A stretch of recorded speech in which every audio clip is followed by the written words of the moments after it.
श्रावण महिन्याची पौर्णिमा कोणती होती? रक्षाबंधन. त्याला आपण राखी पौर्णिमा म्हणतो किंवा नारळी पौर्णिमा असं म्हटलं जातं. मग हे नारळी पौर्णिमेला काय काय केलं तुम्ही किंवा रक्षाबंधनला काय काय केलं? मला राखी बांधली. आणखी दुसरा कोणता सण साजरा केला?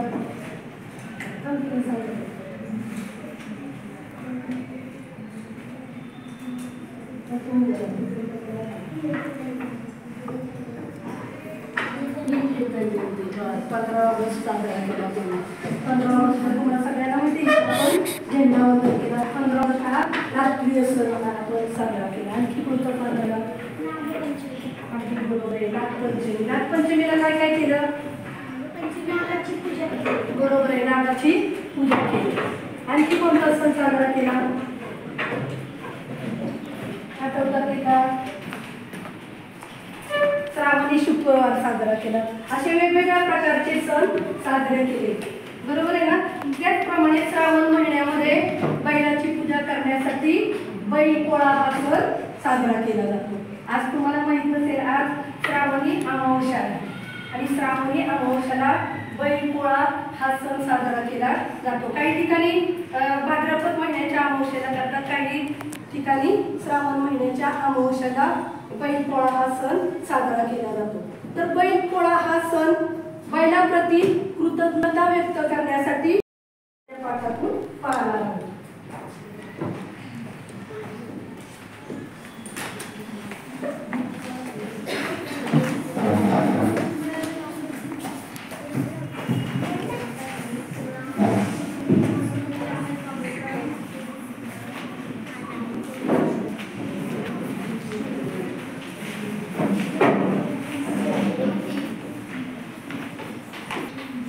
सगळ्यांनी कविता आहे, कविता 13वी, सन 1 दिन, पान नंबर 38. ही कविता कवी यशवंत यांनी लिहिली आहे. मी लिहिलेली आहे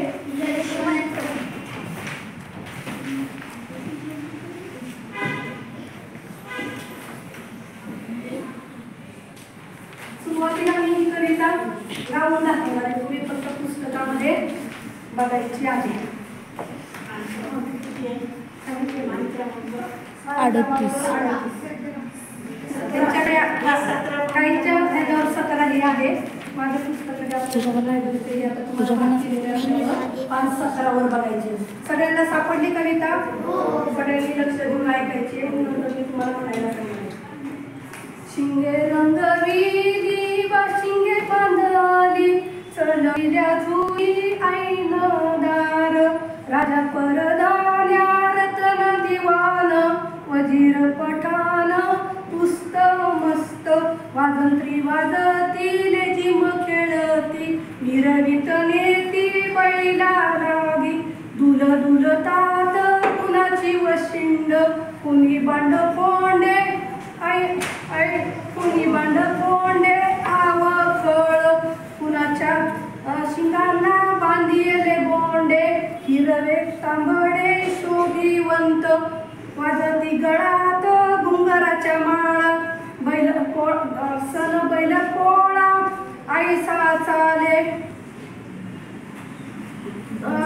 झुलीच्या खालती नसतील वळ आसुड्याचे वळ उठलेले अन फुटतील उद्या इकडाळ आयशेचे आसूड पाठीवरी जरी मिरविती परी धन्या परी व्यसनीती घट्ट असती पहा जरी हलवली जरी झटकली इवलीची मान तरी ते व्यसन ओढतील सन एक दिन परी वर्षभर ओझे मर मर ओढायचे. सगळ्यांच्या लक्षात आलं? आता मी कविता माझ्या मागे म्हणायची. सगळ्यांचं लक्ष त्याच्यामध्ये. शिंगे रंगविली शिंगे बांधली शिंगे रंगविली शिंगे बांधली चढविल्या झुली आईने दार चढविल्या झुली आईने दार राजा परदान्या रतन दिवान राजा परदान्या रतन दिवान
बरोबर आहे. आपण बघा वेगवेगळ्या प्रकारचे सण साजरे करतो. सणाला बघा बायका आपण सगळ्या तुम्ही पण सगळे नटता मस्त छान छान कपडे घालता, बरोबर आहे. कानातले छान असतात, वेगवेगळ्या प्रकारचे दागिने घालतो आपण. त्याप्रमाणे काय केलं जातं की बैलपोळ्याला पण बैलाला सजवलं जातं. आता कसं सजवलं जातं मी थोड्यामध्ये तुम्हाला सांगते.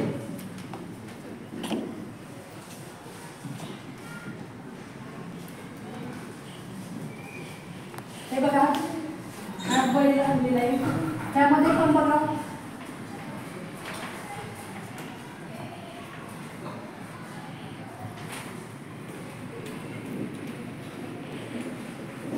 हे बैलाचं चित्र आहे. काय काय दिसतंय, काय काय सजवलेलं दिसतंय सांग बरं.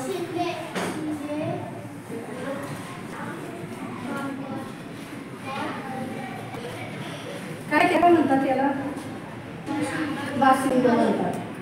तुम्हाला सगळ्यांना माहिती की एखाद्या ग्रामीण भागामध्ये लग्न समारंभ वगैरे असलं तर नवरा नवरीला बाशिंग बांधलं जातं. त्याचप्रमाणे बैलाला देखील बैलपोळ्याला काय बांधलं जातं, बाशिंग म्हणतात. त्याला बाशिंग म्हणजे काय, तर बाशिंग म्हणजे कपाळावर बांधायचं एक कागदी का दुसऱ्या पुट्ट्यापासून बनवलेलं असं एक आभूषण असतं, त्याला काय म्हणतात, बाशिंग असं म्हणतात.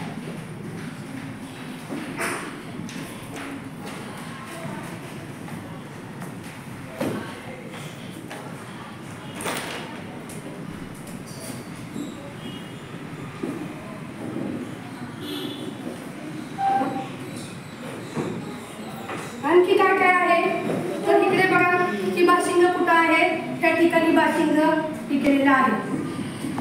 त्याच्यानंतर हे बघा इथं चिन्हे रंगवलेली आहेत, त्याला काय म्हणतात, बेगड असं म्हटलं जातं. काय म्हटलं जातं, बेगड. काय काय वेळेस रंगाने पण रंगवली जातात. इथं बघा चित्रामध्ये पण तुम्हाला दिसतंय की काय झालेले ती शिंग सगळी रंगवलेली आहे. त्याचबरोबर की जे आहे बैलाच्या पाठीवर ह्याच्यात झुली, त्याला काय म्हणतात, झुली असं म्हणतात. ही ऐनदारे म्हणजे काही ठिकाणी त्याला आरशे लावलेले असतात, त्याला आरशे लावून असं चांगल्या प्रकारे सजवलेले असतात ह्या झुली, त्याला काय म्हणतात, झुली. झुली म्हणजे काय तर बैलाच्या पाठीवर टाकायचे एक सजवलेले असे शोभिवंत रंगतदार असं एक पांघरुण असतं. लक्षात आलं, त्याला झुली असं म्हटलं जातं.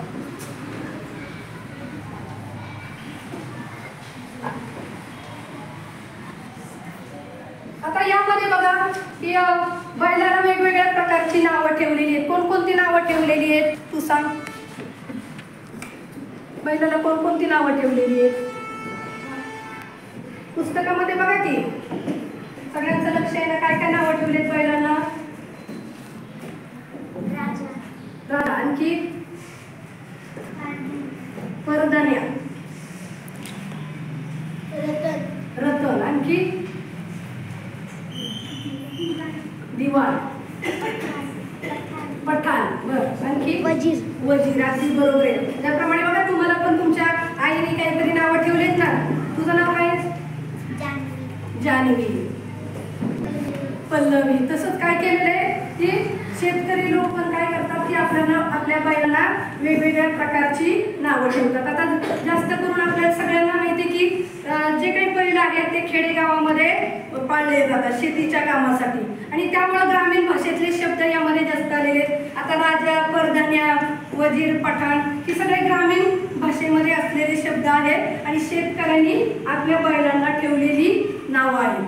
तर हे रतन परदाने कसे आहेत तर तुस्त मस्त आहे. तुस्त मस्त म्हणजे काय तर तुस्त म्हणजे समाधानी आहे आणि मस्त म्हणजे काय तर आनंदी आहे. तुस्त मस्त म्हणजे समाधानी व आनंदी. लक्षात आलं. आता यामध्ये काय केलं जातं, बैलपोळ्याच्या दिवशी सकाळी लवकर शेतकरी लवकर उठतात, बैलांना शेतामध्ये घेऊन जातात, मग त्यांना हिरवगार गवत खायला घालतात, मग त्यांना घरी घेऊन येतात किंवा नदीवर नेतात. नदीवर नेल्यानंतर त्यांना छान आंघोळ घालतात. आंघोळ घातल्यानंतर मग त्यांना छान सजवलं जातं. मग त्याप्रमाणे बघा आता सजवलंय कसं, तिथं झुली घातलेली आहे, तिथं बाशिंग लावलेली आहे, त्याचबरोबर इथं काय केलेले की गोंडे आहे घातलेले, तर त्यांना सजवलं जातं. आणि संध्याकाळी 4-5च्या सुमारास त्यांची गावातून मिरवणूक काढली जाते. तुम्ही बघता की तुम्ही गणपतीची मिरवणूक काढता, बरोबर आहे ना? गणपतीची मिरवणूक कशी काढतात रे?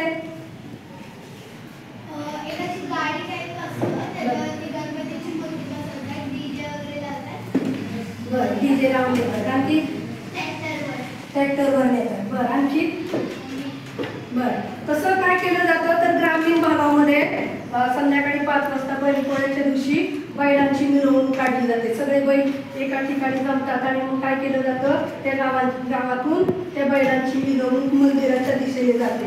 म्हणजे संपूर्ण गावाला फेऱ्या मारतात आणि मग ते बैल मिरवत नेत असताना त्यात वेगवेगळ्या प्रकारची वाद्य वाजवली जातात. मग त्यामध्ये ढोल असेल, ताशा असेल, अशा प्रकारची वाद्य वाजवत नेली जातात. त्याचबरोबर काही ठिकाणी लेझिमचे डाव पण असतात. तुम्हाला सगळ्यांना माहिती की आपण वेगवेगळ्या सणांना वगैरे गणपती मिरवत असताना पण आपण लेझिमचे डाव त्याच्या पुढे पण असतात. तर त्याप्रमाणे काय केलं जातं की मिरवत लेझिमीच्या तालावर बैलांना सगळीकडे फिरवून त्यांची मिरवणूक काढली जाते. आता यामध्ये मिरवणूक काढत असताना पण देखील काय केलं जातं, शेतकरी लोक त्या बैलांच्या याला असं धरून ठेवलेलं असतं. त्यांची मुसके असतात किंवा व्यसन असतात, त्यांना धरून ठेवलेलं असतं.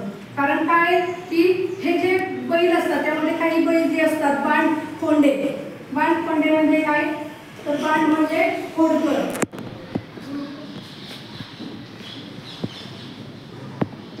आणि खोंडे म्हणजे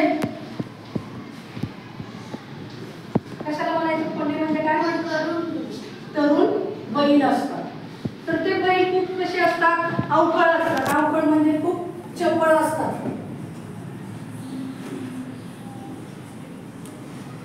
आणि हे चपळ जे खोंड असतात ते काही वेळा शेतकऱ्यांना अजिबात आवरत नाही.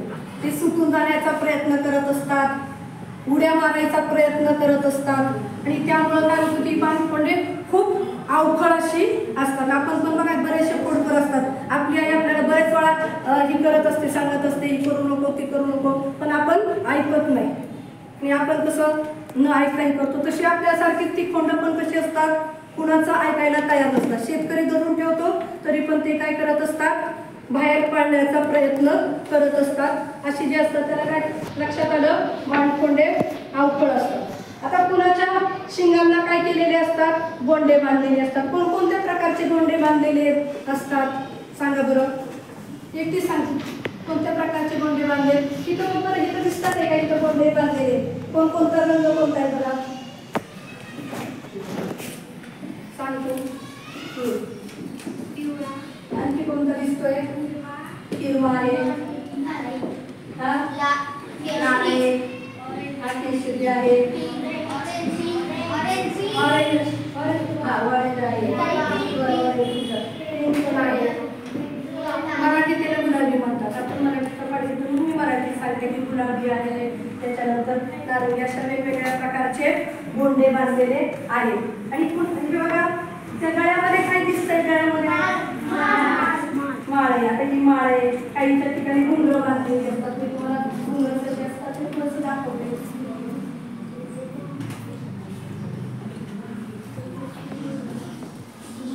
बघा चित्रामध्ये पण दिसतंय बघा, इथं गळ्यामध्ये इथं घंटी बांधलेली आहे.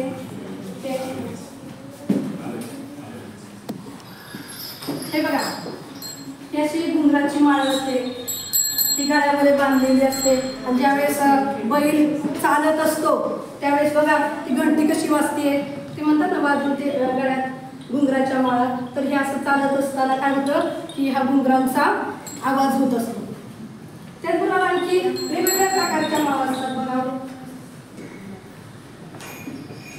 ही बघा ही एक माळ आहे, ही कवड्याची माळ म्हणतात. ही पण गळ्यात बांधली जाते. त्याचा पण आवाज येतो बघा.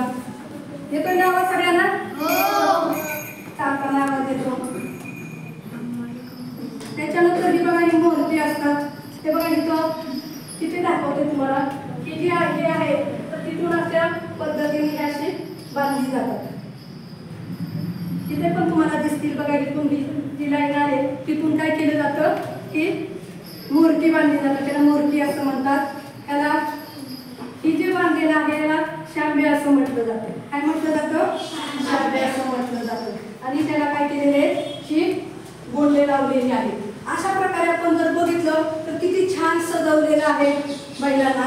आणि अशा सजवलेल्या बैलांची काय केली जाते, गावातून मिरवणूक काढली जाते. पण किती दिवस, फक्त एकच दिवस त्यांचा मिरवणूक काढली जाते. आणि लेखकाला अशी खंत वाटते किंवा असा प्रश्न पडलेला आहे की ह्या ज्या जुली आहेत ह्या जुलीच्या खाली आसुडाचे वळ उठलेले असू असतील. कारण काय माहितीये का, तर जर बैलाने एखादा कामचुकारपणा केला किंवा जर शेतकऱ्याचं ऐकलं नाही, ते काय करतो शेतकरी त्या बैलाला चाबकाचे फटके देतो. मग ही जुली असल्यामुळे ते फटके दिलेले किंवा आसुडाचे वळ उठलेले तुम्हाला दिसतात आहे का ह्याच्या खाली, असं जर दिसतील का असं जर लावलं तर नाही. म्हणून लेखकाला अशी शंका वाटतेय, कवीला अशी शंका वाटतेय की ह्याच्या खाली पण आसुडाचे वळ उठलेले असतील. कालपर्यंत त्यांनी कामं केलेली असतील, कामं करत असताना जर चुकारपणा केलेला असेल तर काल पण त्याला खूप मारलेलं असावं आणि ते वळ काय झालेले त्या जुलीच्या खाली झाकले गेलेले असावे. आणि ते म्हणतात की आजच्या दिवस आपण हा सण साजरा केला, उद्या परिस्थिती बदलणार आहे का. आजच्या दिवस उद्यापासून परत त्याला शेतामध्ये काम करावं लागणार, परत त्यांनी काम चुकारपणा केला की परत काय करणार, त्याला मारणार, आसुडाचे वळ त्याच्यावर उठणार. हे पण आसुड असा असतो, हे बघा हा असा आसूड असतो. आणि ह्या आसुडाने काय केलं जातं, जर त्याने ऐकलं नाही की त्याला आसुडाचे असे फटके दिले जातात. तुमची आई मारते ना, कधीतरी तुम्ही ऐकलं नाही तर तुमची आई मारते का तुम्हाला, कशाने मारते बरं.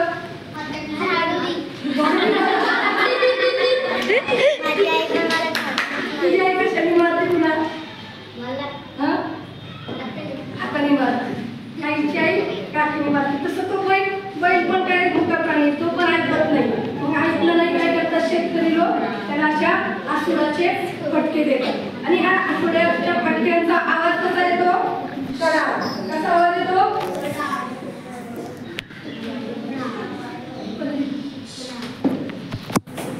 तुमचाच आवाज रेकॉर्ड असा आवाज येतो. म्हणजे जरी काल परत काल त्याचं केलेलं असेल, त्याला मिरवत नेलं असेल, त्याचा सण साजरा केला असेल, त्या दिवशी गोडधोड पदार्थ केले जातात, त्याला नैवेद्य खाऊ जातो, सगळ्यांच्या घरी पोळ्या वगैरे असतात. तो सण पण इतर सणांप्रमाणे साजरा केला जातो. शेतकऱ्यांच्या घरामध्ये पुरणपोळीचा स्वयंपाक असतो, त्याला नैवेद्य दाखवला जातो. पण त्या दिवशी काय केलं जातं, फक्त तो दिवस संपला की दुसऱ्या दिवसापासून त्याचं परत कामाला सुरुवात होते. त्यांनी काम ऐकलं नाही तर काय केलं जातं, तर त्याला चाबकाने मारलं जातं. जरी आपण त्याची मिरवणूक जरी काढली तरी त्याची व्यसन जी असते ती शेतकऱ्यांच्या हातात असते. व्यसन म्हणजे काय,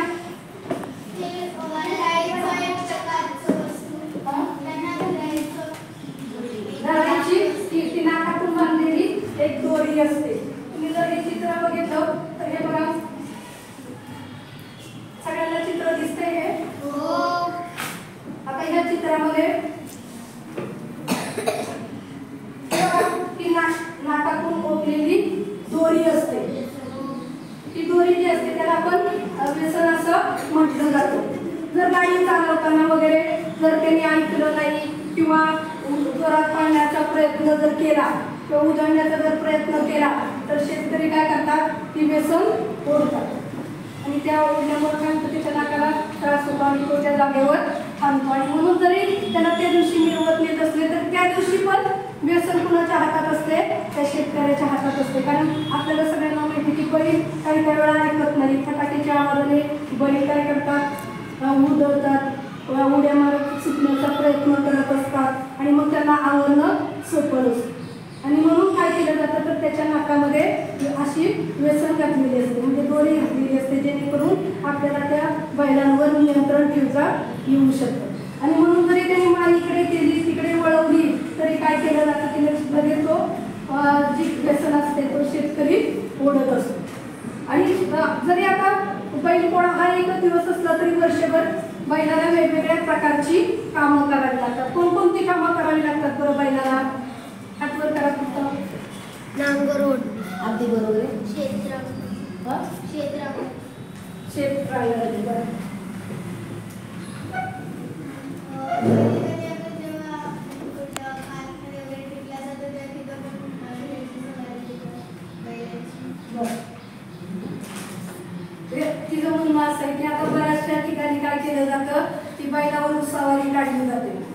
थोडक्यात बैलाच्या जवळ बसून बैलगाडीमध्ये बसून सगळा फेरफटका मारून आणण्यासाठी आता बैलाचा वापर केला जातो.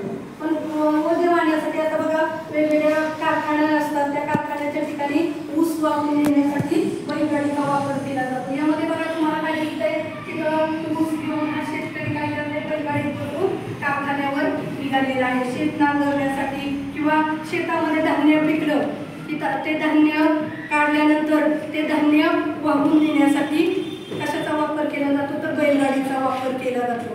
त्याचबरोबर पूर्वीच्या काळी पिकांची मळणी करण्यासाठी देखील बैलांचा वापर केला जायचा.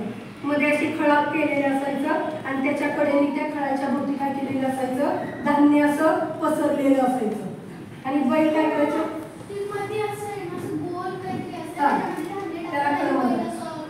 बैल त्याच्या भोवती फिरायचे आणि त्यामुळे काय व्हायचं की ते बैलाच्या पायाखाली ते धान्य तुडवलं जायचं आणि त्या कणसातून ते धान्य बाहेर यायचं.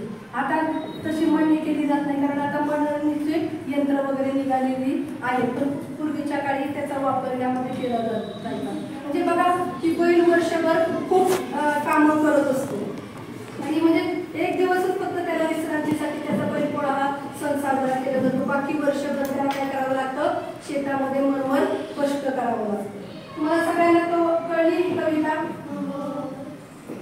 आता कोण एकाने म्हणून दाखवायची कविता, कोण म्हणून दाखवला रीतीने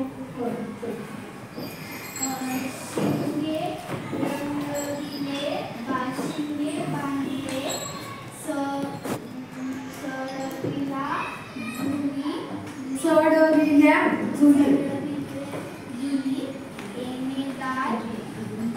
राजा परधान्य धान्य परधान्य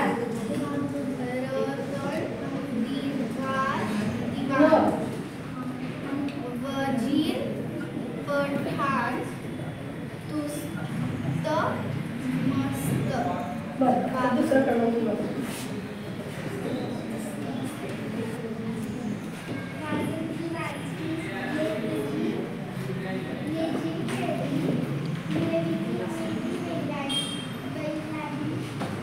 बैला लागी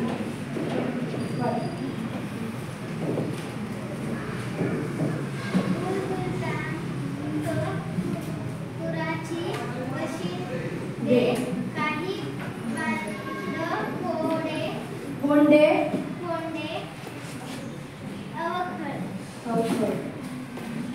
कोण वाचतं पुढे मुलांना सांगितलेली आहे. तू वाच पुढचं कडवं. हां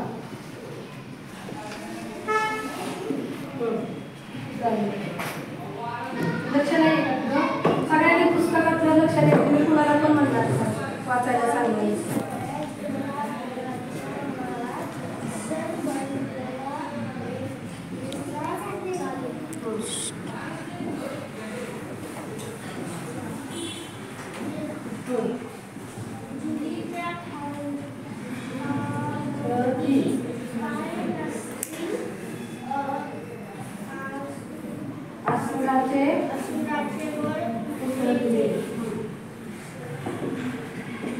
कुठे आलं मी मग अशी सांगितलं होतं लक्ष द्यायचं. हा चल पुढे पटपट वाचायचंय.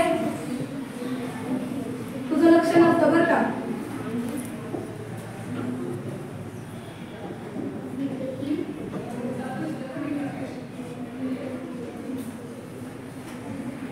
वाचायला येत तुला तुला येतं ना तुला पण थांब करा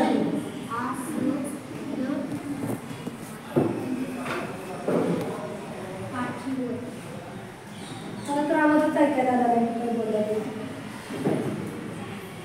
आणि कुठं दिलं उद्याही काढावं आयसेचं अस्त्र पाठीवर. तुमचं वाचतं पटकन वाचा.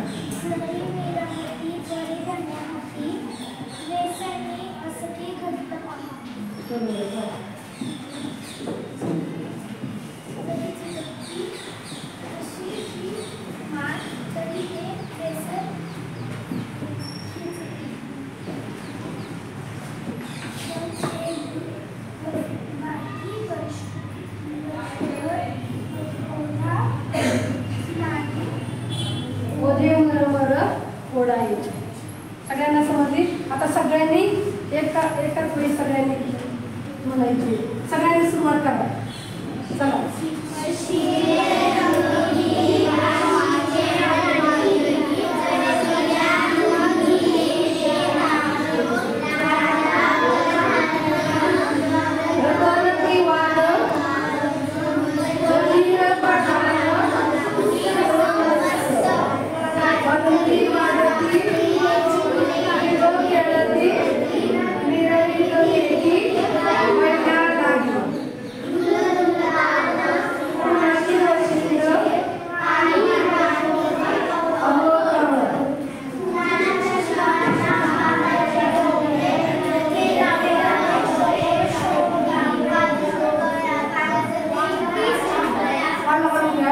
वाजती गळ्यात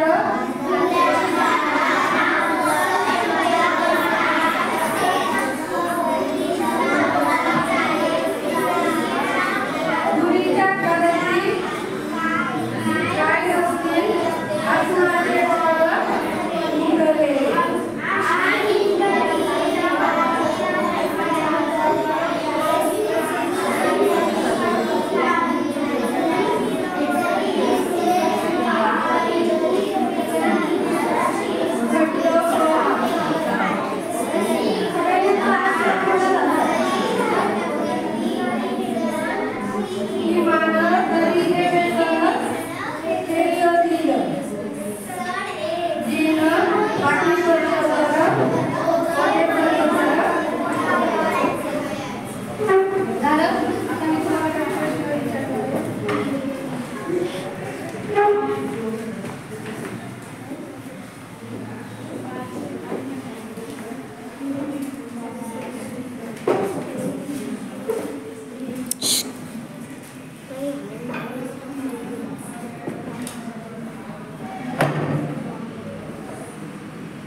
पहिला प्रश्न कोण वाचलाय?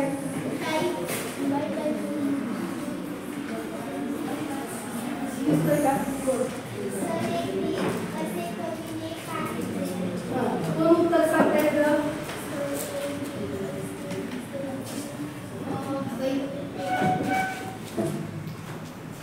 कोण सांगते त्याचं उत्तर? का कवीने म्हटलेले आता आपण कविता बघितली ना? कोण सांगताय? तू सांग.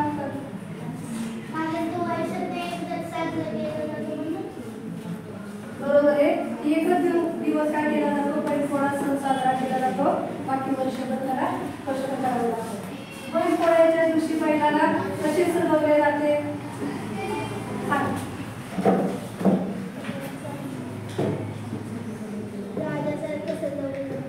राजासारखं सजवलं जातं. बरोबर आहे. पाचशे बांधतात कसं झालं? पाठीवर लागतात. शिंगे रंगवतात. शिंगे रंगवली जातात. बैलाची मिरवणूक कशी काढली जाते? कितीचं तत्व आहे?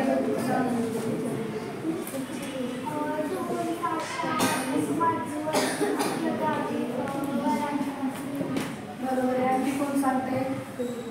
कितीचं तत्व आहे? तुला नाही येत उत्तर त्याचं? कोण सांगते अजून?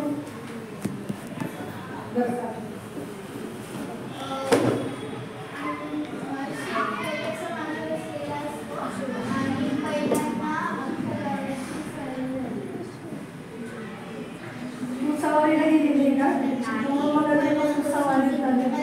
बैलाची मिरवणूक काढली जाते. कशी काढली जाते? तर वाजंत्री लेझिम वाजवतात. लेझिम खेळतात. त्याच्या याच्यामध्ये सुरुवात काय केलं जातं? बैलाची मिरवणूक अख्ख्या गावातून काढली जाते. सगळ्यांच्या लक्षात आलं? मी तुम्हाला एक क्रमपाठ देते.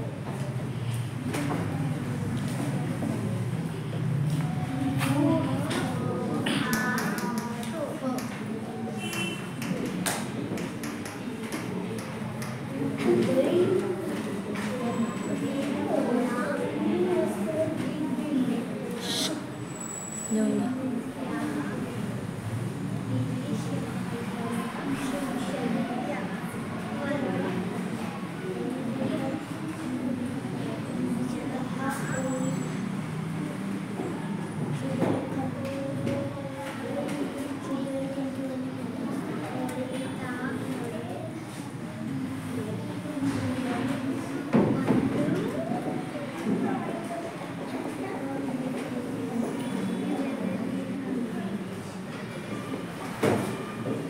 बैलपोळा या विषयावर 10 ओळी तुम्ही बंद उद्याच्या तासाला लिहिलेल्या आहेत.